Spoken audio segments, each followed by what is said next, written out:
Fresh out the oven, it's Cinema Bums. I'm Emmett. And I'm Wade. Cinema Bums is a podcast where we watch through every single movie and popular film franchises, one each week, to try and track how the storytelling changes over time.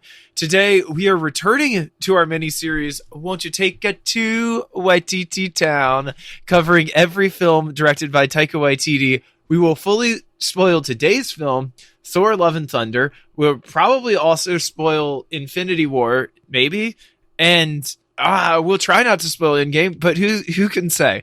But we will not spoil any future entries in this series, because currently there are not any. Wade, how are you doing? I'm doing pretty good, Emmett. I'm doing pretty good. A little tired today, but I'm gathering strength by remembering that this movie gave us Tessa Thompson in a Phantom of the Opera t-shirt for most of it. So, how are you doing? I'm doing well. The fact that I'm doing well has almost nothing to do with having watched this movie recently, however. Yeah. So, let's get into it. The waves have been great here. I just went back and listened to our Thor Ragnarok episode, and apparently back then when we recorded in February, it was just starting to be spring. It's fall and summer here. The waves have been firing for like a week straight. It's been sick, and getting that good sun-kissed feeling. So yeah, it is full on summer here too. The bugs are out, the rats are out. It's a big street party of vermin here everywhere we go. Just read that yesterday someone in Manhattan climbed a crane and then took all of his clothes and yelled, "Can you dig it?" repeatedly for 15 minutes until the police took him down. So I can dig it, man. That is sweet. Oh, yes. He probably was protesting for better AC in his apartment building. That is horrifying. Truly. Wade, this movie, Thor, Love and Thunder 2022, the cursed year of our Lord, directed by Taika Waititi. What are the other very brief stats for our listener to know about this movie? We're recording this right after its first weekend. It was released July 8th, 2022. It is the 36th entry in the Marvel Cinematic Universe and the 13th in Phase 4. Oh my lord. 13th in Phase 4 already? Mm-hmm. Good. That's counting the TV shows, but they're all part of the same thing now.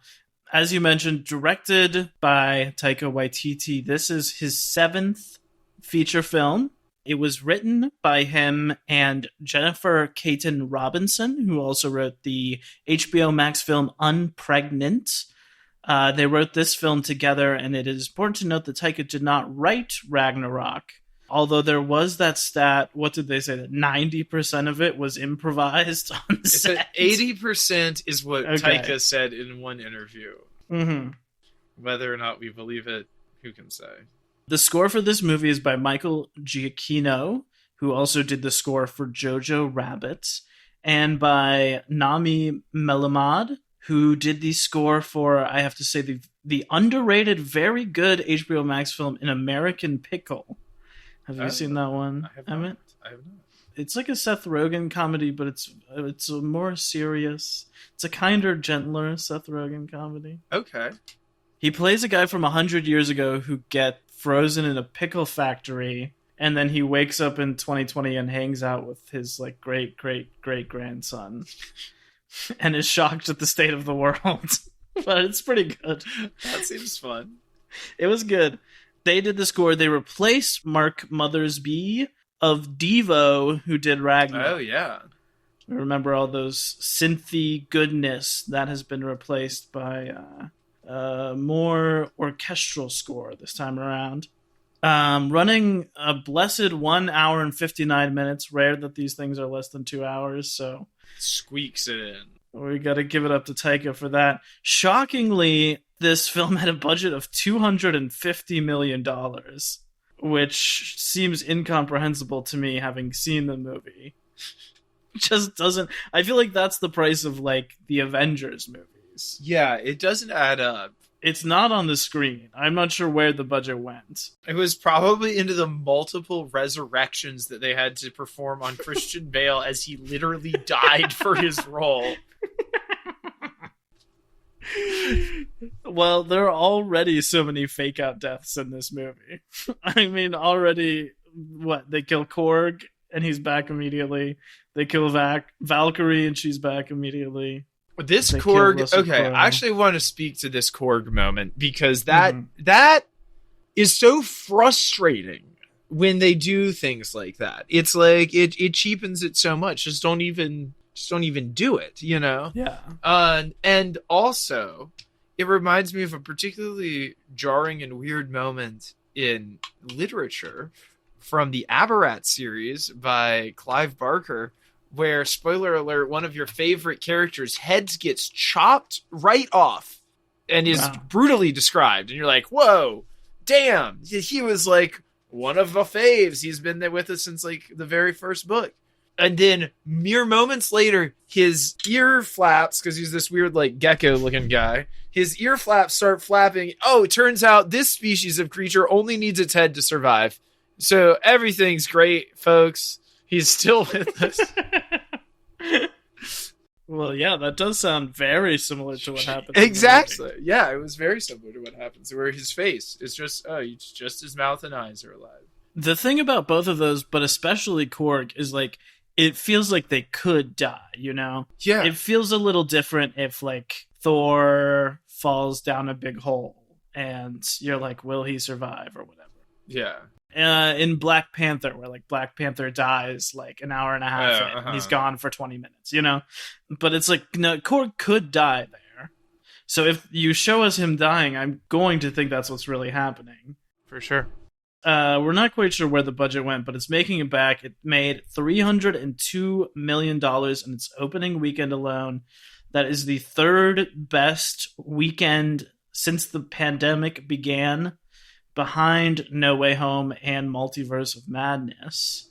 And let me tell you, it showed at the movie theater because out here, I have to drive, a long way to get up there to the movie theater, which is on another island on the Outer Banks. And it is usually the case that I go up and watch stuff, even stuff that's like fairly popular. It'll be like a half full theater. Mm-hmm. When we went to watch No Way Home. No, we didn't watch. I wasn't watching it opening weekend, but it was like a half to third full theater. When we went to go see Top Gun, it was like maybe 3/4 full.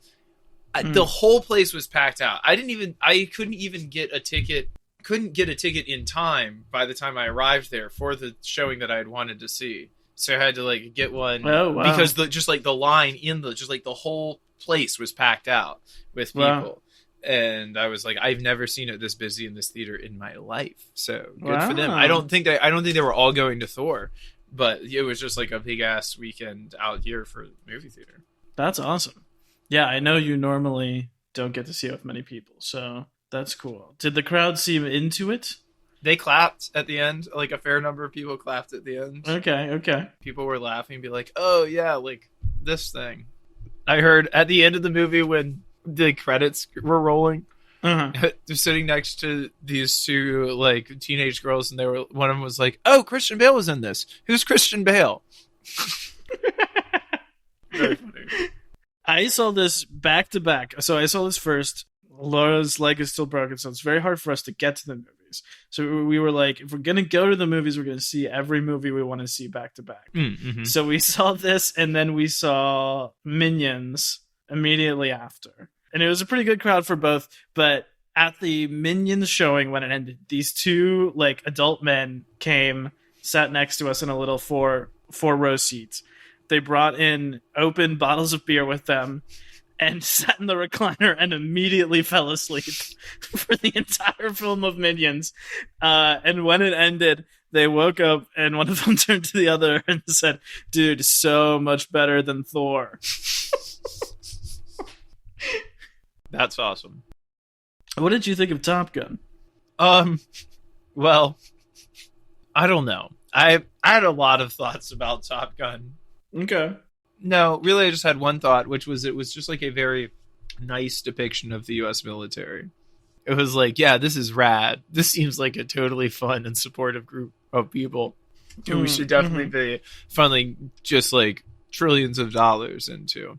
I think I read that the military like had script approval. Yeah, for sure. Because they were letting them use all their stuff. Yeah, when you use like all that kind of like high tech equipment, and they had like probably real Navy pilots like flying that stuff for them, you know, for the stunt work. Yeah, of course they're gonna have script approval, and it's just gonna come out like some sort of glowing report.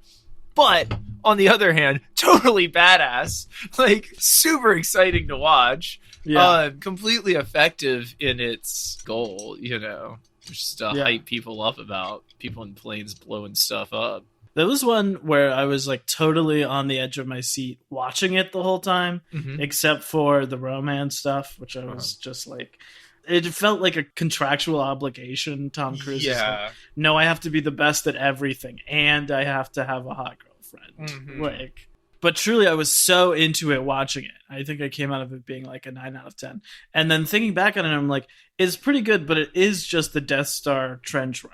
Yeah. Like, it is exactly the same. It's just Star Wars. Yeah, it is. And it's only that. It's like if Star Wars was only that. But really cool. It is pretty cool. And I do like that there is like, that it's sort of like a fictional enemy, you know? Like, they never say what country it is. There's like a fictional flag, and the physical description of the place doesn't really line up with anywhere else. Like, yeah, I liked that. Yeah, I agree that it was very much, you know, like join the Air Force, join the Navy. Yeah. Also, like, join the Tom Cruise is God cult. Yes, that was my other main thought. Whenever we do Mission Impossible, what's up? But I think that's a little better because he's playing a little more of a character in those movies.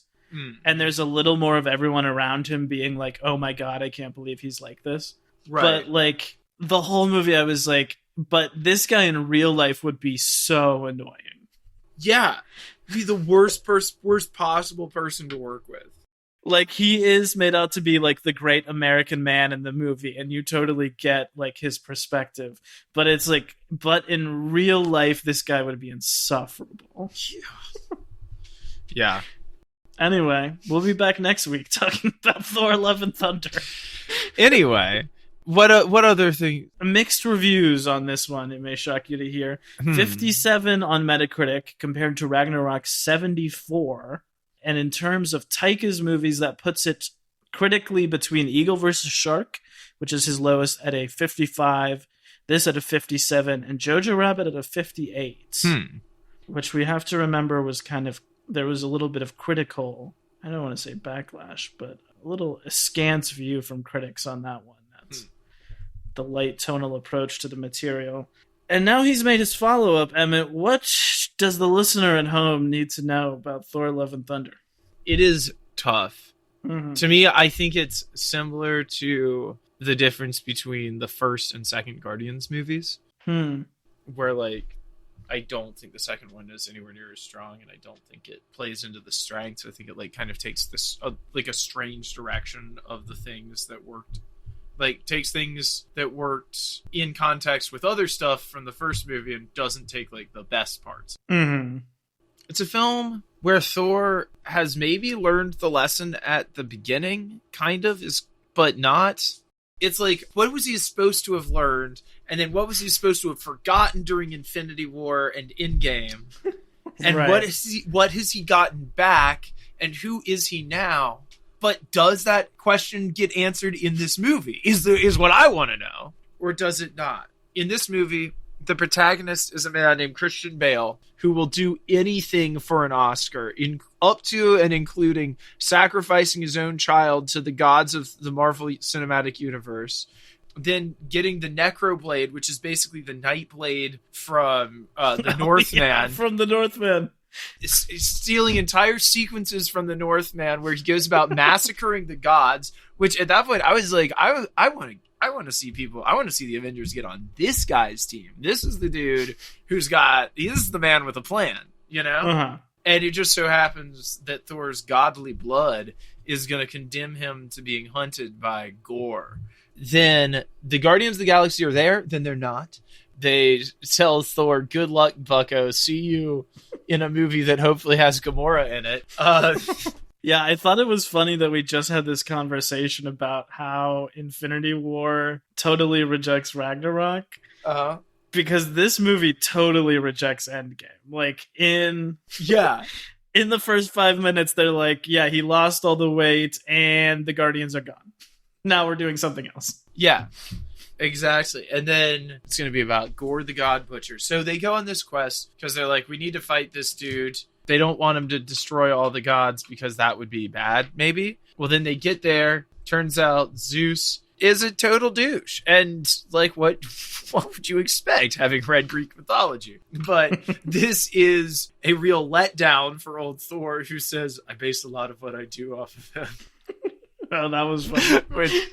which is a good moment. They decide we're trying to get all of the gods to come and fight. Then this entirely new idea gets introduced that Gore is going to wish at the wishing well to kill all the gods at once, instead of doing it the good old-fashioned way with the Necroblade, which was pretty cool and seemed like it was making for a good movie so far. No, he's going to go to the Well of Souls and wish upon a star that he might kill all the gods instantaneously, which reminds me of another guy who had another daughter that ends up getting sacrificed, who wants to wish all the world away, but I can't even talk about him right now. He apparently had never heard of the Gates of Eternity or whatever this is. Yeah. It seemed a lot easier than collecting all 6 of those stones. I mean, a whole hell of a lot. Okay, so here's what he has to do to get to the eternity place, which is like a Buddha made of galaxy print pants.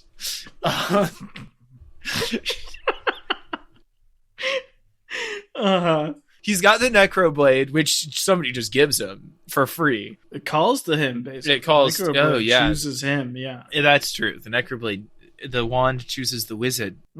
Gore, and he needs the Necroblade. Well, but he doesn't even need that if you're going to wish at the wishing well. He just has that by chance. So that's kind of his mission. He needs to get Thor's hammer, and then he just needs to go there and wish for it. That's it, right? Because Thor's axe can do the Rainbow Road There thing. was something about, like, there's a key and there's a sign or something, but I thought the key was his axe. The key was the axe, but there was something else they said he had gotten before.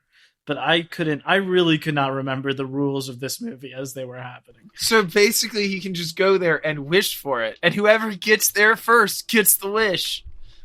Gets one wish. One wish. Absolutely no discretion on the part of this eternal, like, a god above the gods. Absolutely zero discretion. One wish, granted, boom. Of course, Thor needs to stop him because it would be bad for Thor personally if all the gods were to be wished away and destroyed. So at least that I can get behind. You know, like, Thor's got a pretty strong motivation, existential motivation there. Meanwhile, in another plot line this movie is also doing, Natalie Portman is back. Natalie Portman is back. Jane Fonda is back. She has, at some point between the last time we saw her and this movie, she has developed cancer and she is going through chemo. She seems like she is not doing, she has stage 4 cancer at some point, she says. And in a very strange scene. I don't know. I felt like that scene was very weird. Her, like, best friend and her talking about, I don't know. Coming up. She's coping with the cancer by trying her hand at doing a Taika Waititi joke delivery.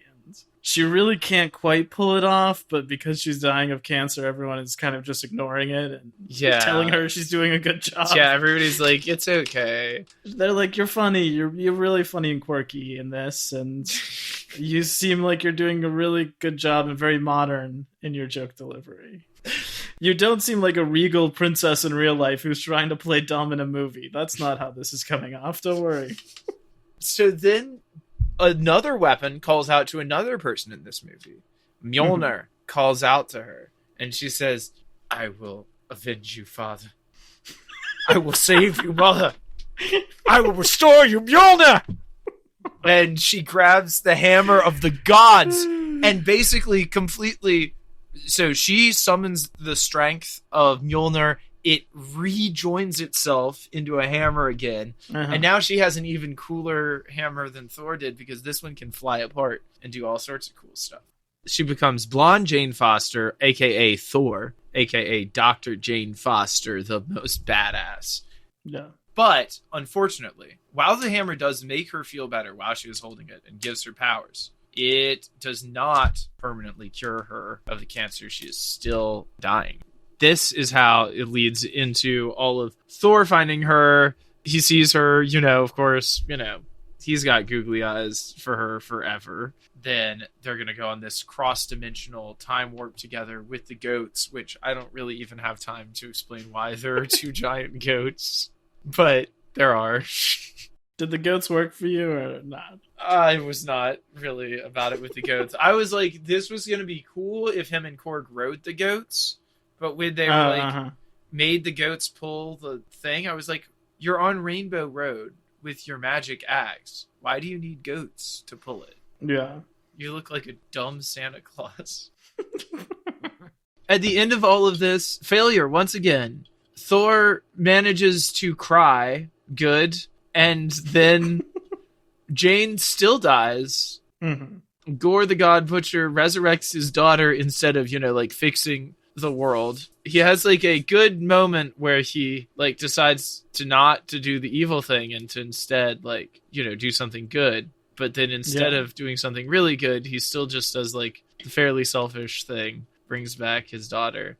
Now his daughter is going to be Thor's little sidekick character, and I wish this movie had been way more of that. I feel like if we had gotten there about halfway through the movie and the rest had been about some completely other thing, this movie would have been about 10 times better. But the last 5 minutes of this are him and this little superhero girl who can also wield the hammer. Yeah. And they're going to kick ass together. I do like the redemption arc for Gore. That's nice. Mm-hmm. But I also thought a lot of his stuff was painfully drawn out and obvious. I get the point. I've seen this character arc. We don't need it. Yeah. And Christian Bale really chewing the scenery with it. I just felt like he was in 12 minutes of this movie. It seemed like there was so little of him. Yeah. Yeah, what there was mostly pretty rote, as you said. I like the monologue scene. I think that's the good part where he has them captured and he's explaining to each of them how their lives would be better if gods were all dead, Mm-hmm. I thought he was really strong in that scene and good in his final heel turn, as you said. But most of the movie, he was either not there or he was just standing silently in the background. And I was okay. Yeah. So, Wade, flop or pop? This is definitely a flop for me. Yeah. Just a movie that doesn't really work. I like Guardians 2, I think, a lot more than you do. But I also kind of had that feeling where it feels like they've just let them off the chain a little bit. Mm-hmm. It kind of feels like they're just go do whatever. And I still think this movie is a very personal movie. And there are some things I really like about it, especially the ending. I really love the ending. I had sort of written it off, and then we get to the black and white planet moment.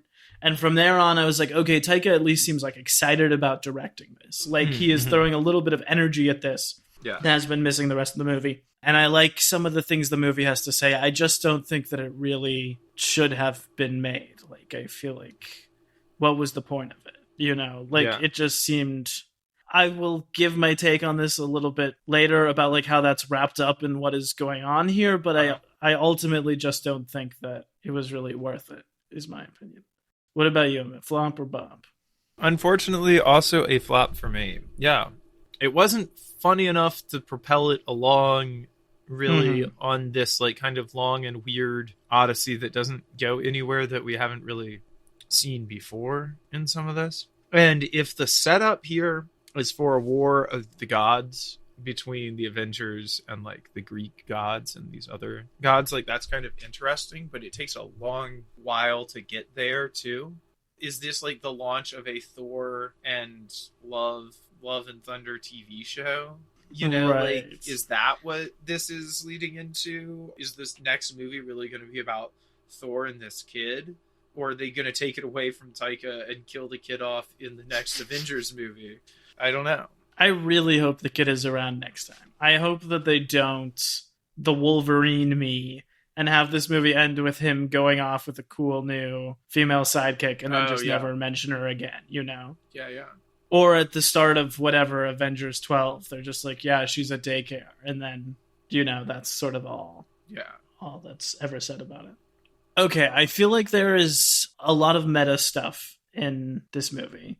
And I feel like Thor's arc is purposefully kind of a metaphor for the MCU in general right now. Like, Thor's whole thing is like, now that I've defeated Thanos, he like literally has a moment where he's like, this is everything that has happened to me. And he goes over all of it. And he's basically like, well, I completed my character arc.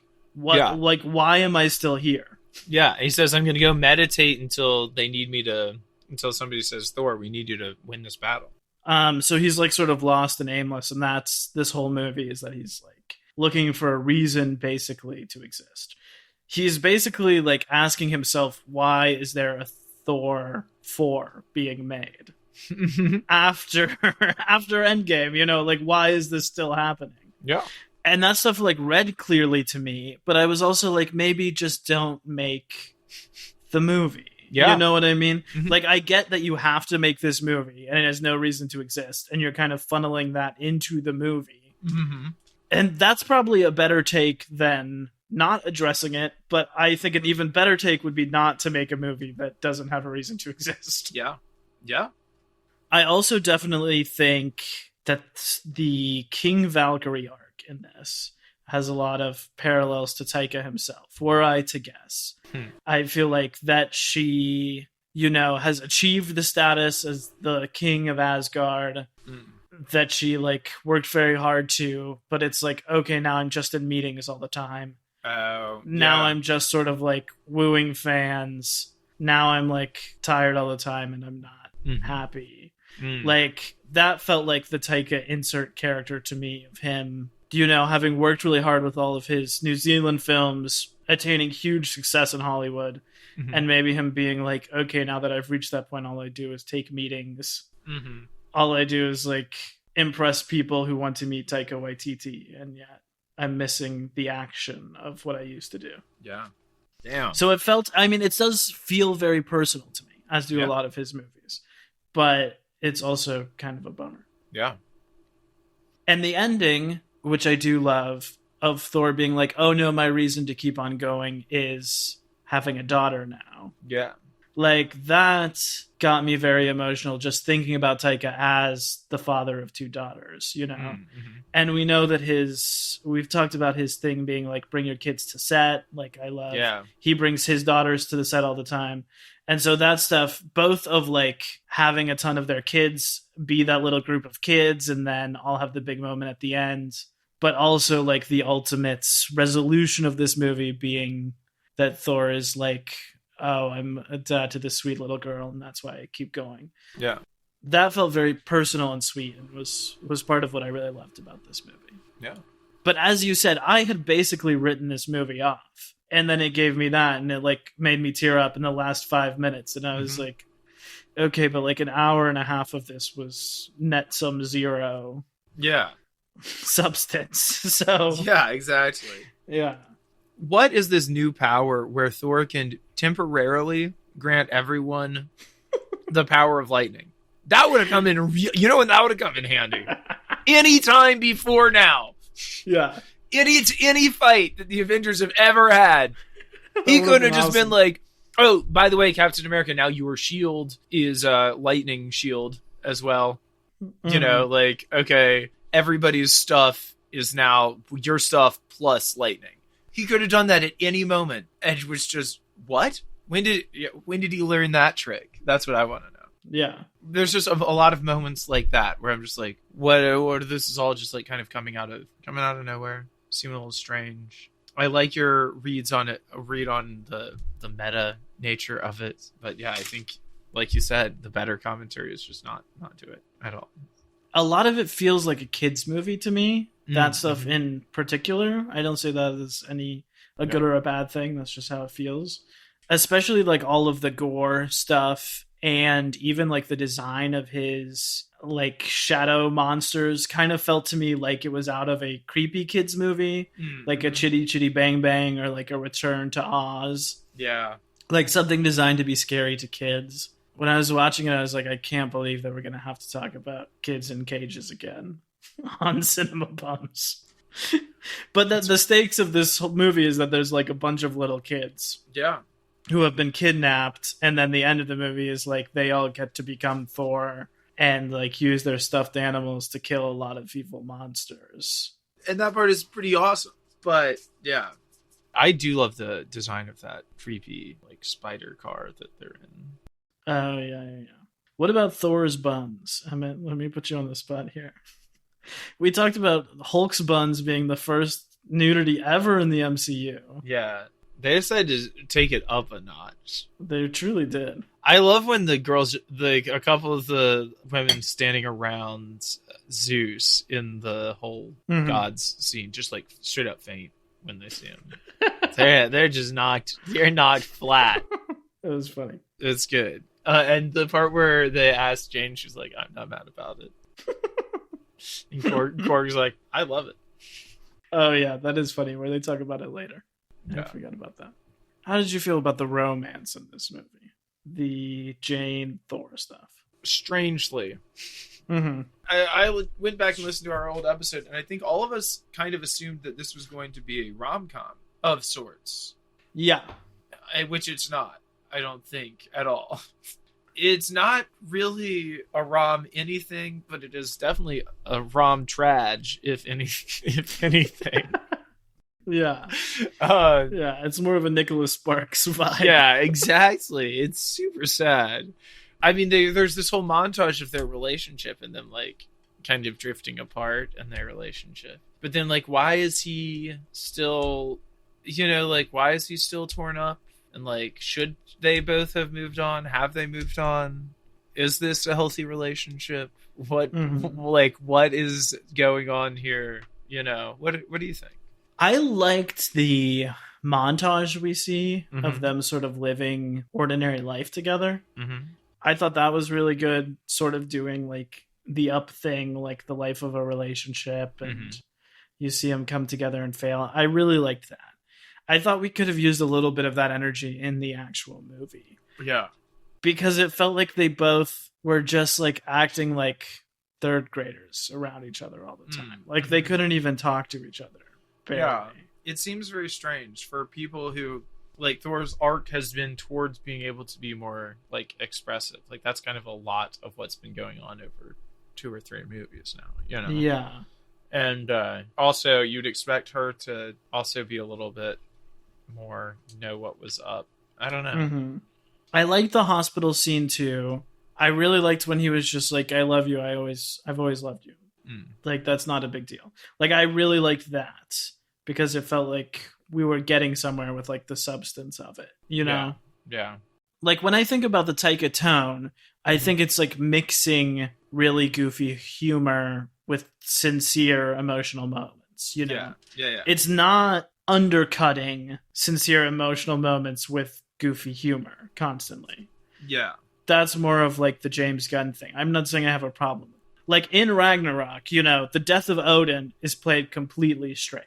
Yeah. When Thor powers up at the end and saves his people, it's played completely straight. Yeah. The Valkyrie, like, flashback, which I was glad in this movie they do sort of talk about her, like, her past lover that she hasn't gotten over. That felt like maybe canonizing some of that stuff from Ragnarok. But all of that's played straight. So for most of this movie, I was just like, why does it have to be goofy every single second? Like, it felt like we were missing the rug pull that Taika normally, like, lulls you into a comfortable place. And because I feel like I bet what happened was the Marvel people were like, oh, it's the funny guy. We got to put the funny guy in this movie. It's got to be very funny. It's always got to be funny. You got to make him laugh all the time. Yeah. I mean, also talking about Jane, like, I don't have much to say about this beyond noting it, but I do feel like looking at Taika's filmography, a lot of these movies are about a woman dying so that an emotionally stunted boy will sort of grow up into becoming a man, you know, and like take life more seriously. Yeah. And that is basically what happens at the end of this movie. Yeah. Again, I don't have much to say about that one way or another. I do think that Jane is like a fuller character and has been around for 3-4 movies, you know. I was just sort of like, Thor has had so much crazy character growth already. I don't know if this needed to be done in this way. And in a lot of the other movies, like the mom in Boy or the mom in Hunt for the Wilder People, like it's not characters you know well, which is maybe almost worse, but it's like it's a plot point, not really a character that sends the characters we know, who are often the young men, on their way. This is kind of different. I don't know. There also was a lot cut from this movie to talk about the behind the scenes here. So stuff we know that was filmed because the actors have talked about it. Jeff Goldblum reprising his role as the Grand Master from Ragnarok. Peter Dinklage reprising his role as Eitri from Infinity War. Where's the hammer? That guy. That's my impression. And Lena Headey, who I believe is from Game of Thrones. We don't know who she was playing. But we know that they all had like separate scenes that were filmed and cut. And then I've got a quote here from Natalie Portman, who says there were whole sequences, planets, characters, and worlds that didn't end up in the movie that were hilarious and amazing, and we spent a lot of time and energy on. And Christian Bale says, there is an awful lot that I wish was in this film because there's so much gold that's on the cutting room floor. Hilarious and creepy as hell stuff, but that was perhaps pushing it into a realm where it wouldn't have been able to be family friendly, which we wanted it to be. Damn. Yeah. It says a gore dance sequence in particular that was cut. Yeah, they said there was some scene of Gore dancing to Kate Bush that they That's cut. incredible. So it sounds like Taika was trying to make a movie and they were reining that in, or what? It sounds to me like at least Taika was having a good time on set. I mean, I bet a lot of the stuff was Taika calling all of his friends and being like, hey, come on through. And they're doing like 16 takes with different accents or different jokes and improv. I bet a lot of that was happening. And like, on a grander scale, you know, Taika as this indigenous director from New Zealand, I am kind of like, yeah, take the Disney paycheck and mess around with your friends and make a bad movie and get a ton of money for it. Like, yeah, go off, King. I support you in that way. For sure. I wish you had made a good movie, but like, if you had a lot of fun making a bad movie, I'll forgive at least one. Yeah, I don't know, but it does seem like there's a ton of stuff. I also wonder, like, my guess with Jeff Goldblum, maybe even Peter Dinklage, is that the God Butcher was coming for them, and maybe Marvel got cold feet about that stuff. Zeus gets killed in this movie, and then he pops up in the end, and he's like, actually, I'm okay, and here's Hercules. You know, I just wonder if Marvel wanted to avoid committing to anything in this movie. Yes, I mean, I do think they're avoiding commitment. Yeah. And that also is part of the Thor arc, too. So it's like, Well, after this came out, Taika said that he would make a Thor 5 if Chris wanted to come back for it. But do we want to see it, Emmett? Do you need another Taika Thor movie? The only person who could do a good Thor 5 is probably Taika, especially with the setup that he's given. Problem is, I would rather see Taika do something more interesting on his own, just with a lot of money, and just go and do his own crazy weird thing, you know? Yeah. That's what I'd be into. I thought a lot after I saw this movie about the Matthew Vaughn quote from First Class, where he was like, I want to be the guy who comes in when the last movie was bad and fans don't have high expectations. Yeah. Versus the guy who's making the follow-up to like the beloved entry in the franchise. That's part of what it is. I think expectations were not high for Thor 3. Right. And Taika blew it out of the park. And because he did so well, you're expecting something really good here, and I feel like it falls even well short of Thor 3, let alone exaggerated expectations. So for sure. The other thing about this is that Taika has been busy. He's been working like crazy. Listen to this. This is the end of our behind-the-scenes drama. But I just want to tally up the things he's done since Jojo Rabbit came out in 2019. in the 3 years between 2019 and now. Okay. He wrote and directed this film, Next Goal Wins, which was originally completely shot in 2019, never released, was reshot last year to replace Armie Hammer. Now that is supposed to come out next year and be his next film. It's already done filming.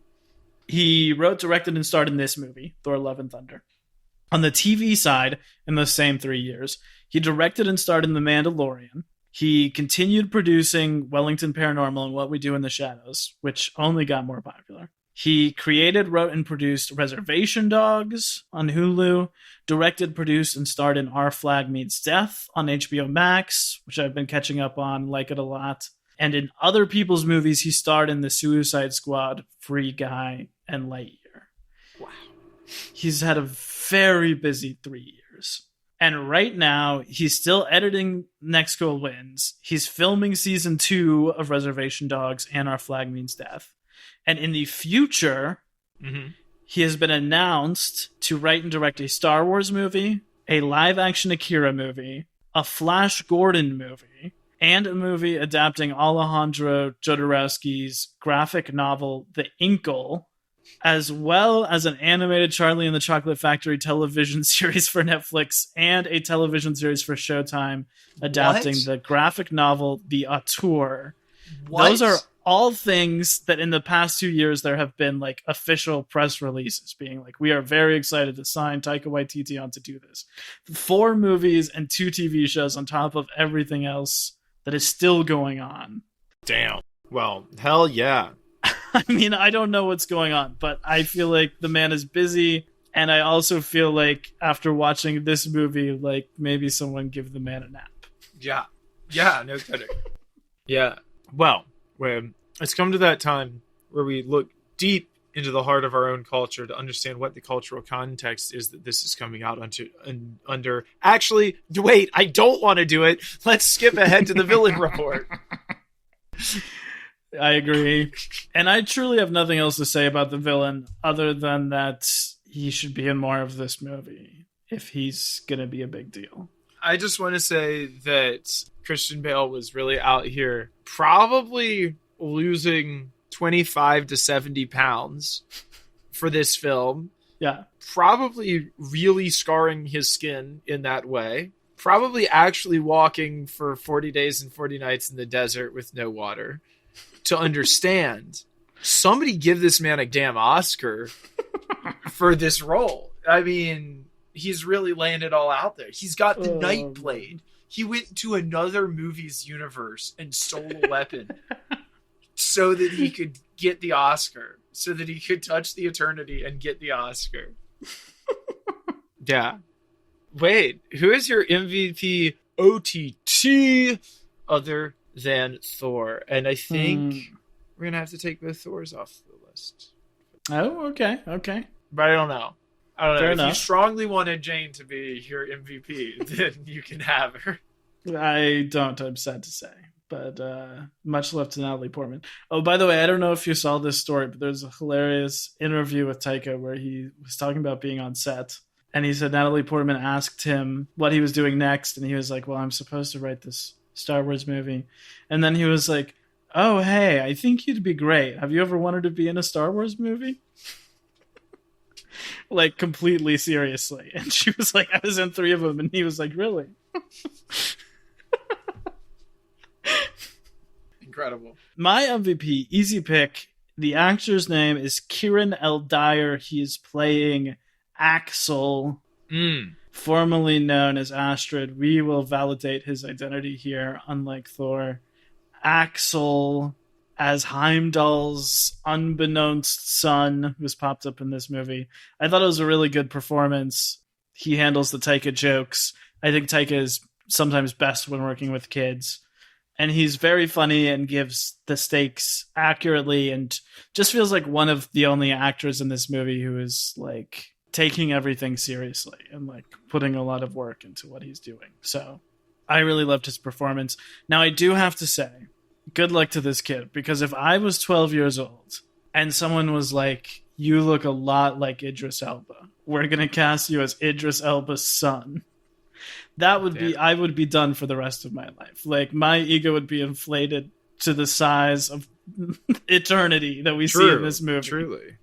It would absolutely ruin me if someone had told me in my early teenage years that I looked and acted exactly like Idris Elba. So I hope this kid has some perspective, but he is my MVP. I thought it was a great performance.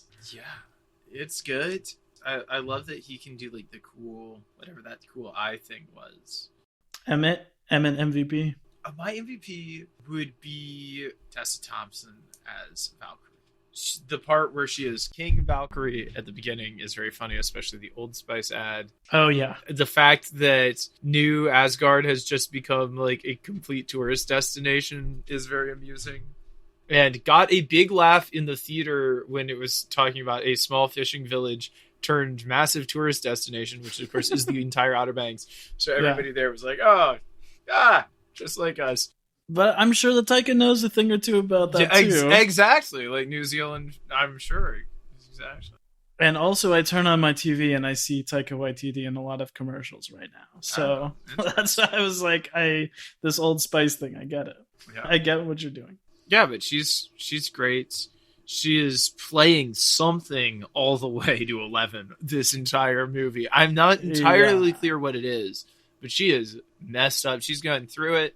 It does feel like there's something in her plot line that is left on the cutting room floor or is set up for something in the future. I don't really know. Like, something is going on with her, but I'm happy to see her anytime, no matter what. Okay. Wade, now it's time for a quiz. A surprise quiz from past and future guest of the pod and excellent bass guitarist and band person for Caffeine Daydream, Zane Holloman. And the name of this quiz is Who Said It? Fictional portrait of evil incarnate or just some guy on Twitter? A quiz by Zane Holloman. Zane, I will say, while you're looking this up, read a good chunk of Jason Aaron's 500-issue Thor run. Oh my god. Which is where Gord the God Butcher and Jane Foster Thor both come from. So I'm excited to hear his review. He couldn't be here because he's in Germany. So I'm not actually upset that he's in Germany and not watching this bad movie. But he says the comics are good. Well, good. And good for him. I hope he's having a fun time over there. Okay, number 1. Ha! A scrawny little girl holds the hammer of Thor. What mockery is this? It's either some guy on Twitter or a portrait of evil incarnate, a fictional portrait of evil incarnate, and I believe these are all going to be from the Thor movies, at least from the Marvel movies. Okay. Or maybe from the comics, perhaps. Yeah. Perhaps. I wonder if it's gore specifically. I can tell you it's not gore specifically for all of them. Oh, okay. That, I believe, would be a Marvel quote. It is. It's a frost giant, says that. Yeah, okay. How hideously PC. That's the next quote? Yes, that's the next quote. Oh, God. I'm guessing that is also a Marvel quote. No, that was at some on Twitter. Number 3 is Thor? Are you kidding me? I'm supposed to call you Thor? Damn feminists are ruining everything. Oh, that I believe is also a Marvel quote. That's Crusher Creel. I don't know who that is. Is that from the comics? Yeah, I think that he told me when there is a female Thor, there's a lot of like hand wringing from the villains in the comics. So there's a lot of social commentary. 4.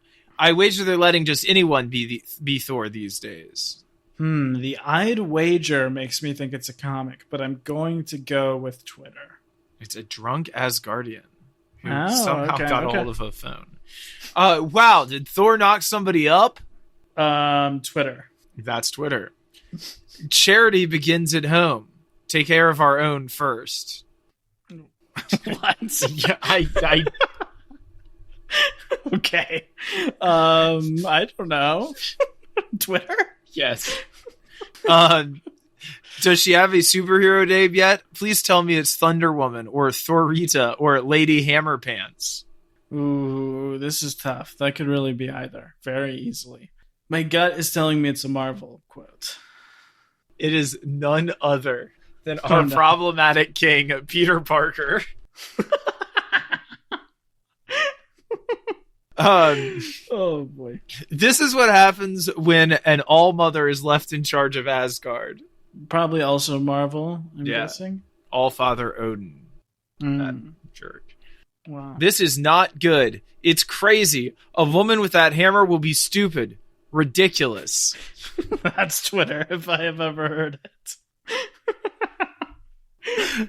You are a blasphemy. There cannot be two Thors. Twitter? No, that's actually Thor says that. Okay. Thor? Thor's a woman now? Like the for real Thor? She ain't called She-Thor or Lady Thunderstrike or nothing like that? Ooh, similar to a previous one that was in Marvel, but I'm going to guess Twitter. No, that was Marvel. Titania says that. Titania. Wow. You hear that? Lady picks up a hammer and thinks she's something special. Marvel? Drunk Asgardian, yep. Yeah, a lot of lady talk. Wow, Thor's boob job looks great, eh, fellas? Twitter? That's Twitter. You want to be a chick superhero? Fine, who the hell cares? But get your own identity. Thor's a dude. One of the last manly dudes still left. What'd you do, send him to sensitivity training and to stop calling Earth girls wenches? The wench thing kind of throws me, but I'm going to go with Twitter. It was Crusher Creel from the comics. And lastly, you have just unleashed hell. Twitter? Yeah, I mean, I guess. I'm sure some villain has said it in a movie before, but yes, this particular time was in Twitter. Some honorable mentions from the Twitter side of things. Again, all from an announcement about the Thor comics. I wasn't a fan of Lady Loki either, not because of sexism, but rather it's like if your dad got a sex change. Jesus. On the one hand, I believe all people have the right to do whatever they want with themselves as long as they don't hurt or endanger anyone, including getting a sex change operation. On the other hand, you don't want your dad to do it with a winky face emoji. Oh my God. This is something Disney would do. Destroy a perfect character, make a female Thor, and watch his sales drop. Why Hollywood thinks us women want to be bigger and better than men is beyond me. We love our strong men. Keep Chris, all caps. Bad move, Marvel. Who wants to read this with a woman as the head? You going to ruin the movies now too? Question. Finally, women can say it's hammer time. That's unhinged. We should probably cut most of that. Honestly, don't want to give a platform to it. Yeah, wow. People suck. Comics fans probably suck at a higher rate than most people, but I don't really know if that's true. Certainly the ones who talk about it on Twitter do. I think people on Twitter suck at a higher rate than people everywhere else. I would guess that too. But thank you, Zane, for the quiz. Thanks for delving deep into those minds. Emmett, what is your updated Taika ranking? Where does this sit amongst the other, I guess this is 7? It's better than Eagle versus Shark, but probably not much better than whatever I like more than that. Yeah, I agree. I that was my question, was sort of like, do I like this or Eagle versus Shark more? Eagle versus Shark is definitely better, but I feel like I'd probably rather watch this again than Eagle versus Shark. It's a little breezier, and I do really like the end. So, and the beginning is really cool. The opening part with Gore is pretty badass and like feels like a real movie. Some of the production design is cool. Like, I feel like the monsters in the movie and the weird aliens are like still pretty unique from the rest of the MCU. I don't know. Just feels pretty directionless. But yeah, that's right where I'd put it too. Yeah. Do you have any other final thoughts on it? We see Daryl from those little Thor shorts he made of Thor having a roommate. He's like a tour guide in New Asgard. I thought that was pretty sweet to include him. I wish we could have seen Taika write for the Guardians of the Galaxy. Oh. Like, it feels like he sort of gets them, but then doesn't want to do anything with them. Yeah. I did like the one Kraglin joke where he's like, "This is my wife now." I liked that, but the rest of it, like, did each of them even get one line? I didn't really think so. So I don't know. Yeah, that's it. That's all I got. Okay, I have a couple of final thoughts on this. I have been recently delving back into all of that Joseph Campbell stuff again for the millionth time because I'm teaching a little kids theater summer camp, and that stuff is very helpful for archetypal scenes to work on with kids. And so I was kind of tracking all of that, but he's already got the magic weapon. He's already got everything. So you're right. He kind of starts where everything is already finished. And it's hard to really say where there is to go after that. Another thing that I actually wanted to bring up when we talked about Spider-Verse and didn't get the chance to, or forgot about it, which just a crazy thing, a kind of wild thing that happened in my life that was oddly resonant with these. Okay, so the other day I was out about to go surfing. Turns out there was a guy who was caught in a rip current and he was about to drown. And so I ran out with the surfboard and pushed that over to him, got him on the board, and then the lifeguards, somebody ran to tell the lifeguards, and then the lifeguards came and pulled him in. But basically, between the two of us, between me and the lifeguard, and who knows if the lifeguard could have gotten there quick enough if there wasn't somebody else there to keep him afloat for, the extra 60 seconds that it takes for them to get down the beach, And so it's between the two of us, we saved this guy's life. And then his wife put this huge Facebook post up about how we were heroes and if anybody knew our names or anything like that. Because we just once I did that, I just went back out and went surfing because that's what I was doing. And I've pulled people out before or whatever, it's not super crazy. So I was just as soon as I knew he was okay, I went back to going out to surf. So I never got his name or anything like that. So then they were posting about it on Facebook. Turned into this whole thing on the local page and thousands of people liking it and crazy stuff like that. People calling us calling the lifeguard and me earth angels and heroes and all this crazy stuff. And just thinking about that and I felt very uncomfortable with it. I was people came into the Melon and were talking to me about it while I was at work and congratulations or good job and stuff like that. I was that's so strange. It was just a weird trip to be on, Wow. And so I don't know, but that all felt tied into that thing of you're supposed to just help people when you can, if you can. And I think that's kind of what that hero thing is. Yeah. But it's alarming to actually have people want to recognize you for it.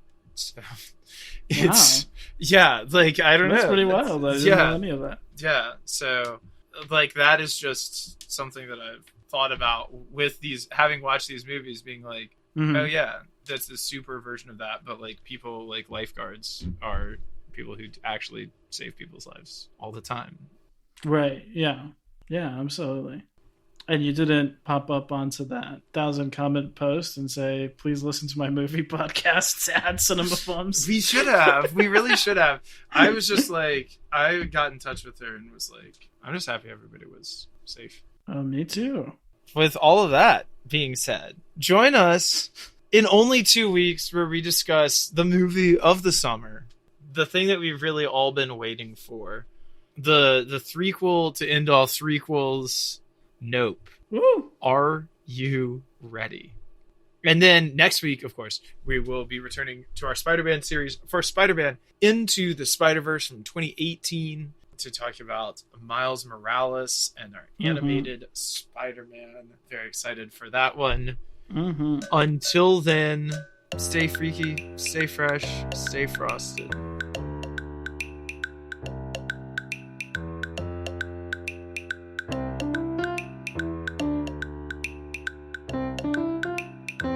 Cinema Bums is a production of DKG Podcasts. It is created and produced by Wade Lawrence Holloman and me, Emmett Temple. Wade also edits and mixes the podcast. Our theme music is by Zane Holloman, who you can find on Bandcamp, and our show art is by Autumn Beckner. Our social media is managed by Laura Bennett. If you like what you hear, please tell all your friends and leave us a 5-star review on Apple Podcasts, the 2 best ways to spread the word about our work. You can also follow us on Instagram at CinemaBums or email us at cinemabumspod@gmail.com. Don't flake on us. We'll be back next week.